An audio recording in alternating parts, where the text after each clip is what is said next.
A história do rádio. Tudo começou em 1863, quando o inglês James Maxwell provou teoricamente a existência de ondas eletromagnéticas, mas o princípio da propagação radiofônica veio mesmo em 1887. A industrialização de equipamentos se deu com a criação da primeira companhia de rádio, fundada em Londres pelo cientista italiano Guglielmo Marconi em 1890.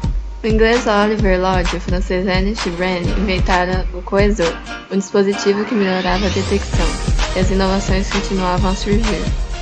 Também no Brasil, o rádio crescia.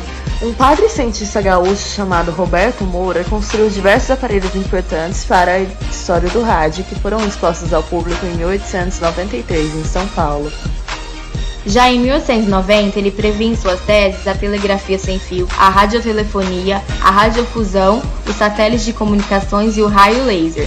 Em 1900, obteve do governo brasileiro a carta patente que lhe deu o mérito de pioneirismo científico universal na área das telecomunicações. No ano seguinte, ele embarcou para os Estados Unidos e em 1940, The Patent Office at Washington lhe concedeu 3 cartas patentes, para o telégrafo sem fio e para o telefone sem fio e transmissor de ondas sonoras. Nos Estados Unidos foram anos de pesquisas, tentativas e aprimoramentos da Teleforest, instalada a primeira estação estúdio da radiofusão, em Nova York, no ano de 1916. Aconteceu então o primeiro programa de rádio que se tem notícia. Surgiu também o primeiro registro de radiojornalismo com transmissões das apurações eleitorais para a presidência dos Estados Unidos. A era do rádio começou a partir de 1919. O microfone surgiu através da ampliação dos recursos do cabo telefônico, conseguidos em 1920 nos Estados Unidos por um engenheiro da Washington House. Foi a própria Washington House que fez nascer, meio que por acaso, a radiofusão. A primeira transmissão radiofônica oficial no Brasil foi o discurso do presidente Epitácio Pessoa, no Rio de Janeiro, no dia 7 de setembro de 1922, em comemoração do centenário da independência do Brasil. A era do rádio ficou conhecida assim porque o rádio cresceu surpreendentemente nos Estados Unidos, e em um ano foi de 4 emissoras para 382. A chegada do rádio comercial não demorou, logo as emissoras reivindicaram o direito de conseguir sobreviver com seus próprios recursos. O pai do rádio brasileiro foi Edgar Roquette Pinto. Ele e Henri Morize fundaram, em 20 de abril de 1923, a primeira estação de rádio brasileira, Rádio Sociedade do Rio de Janeiro.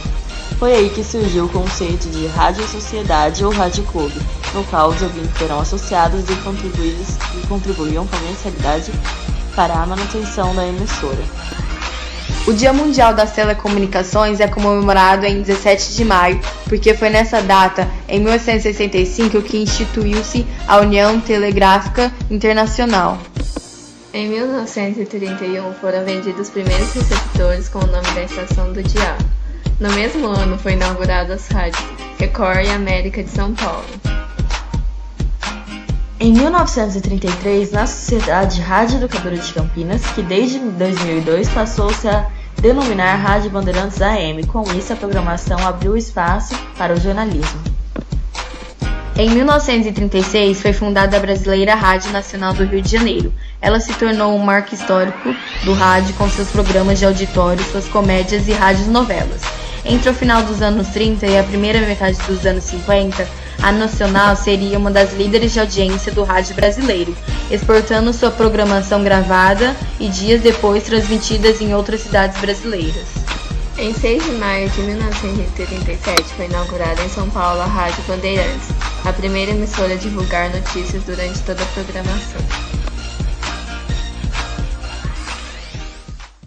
Os satélites de comunicações e os rádios laser. Em 1990, científico universal na área da bosta.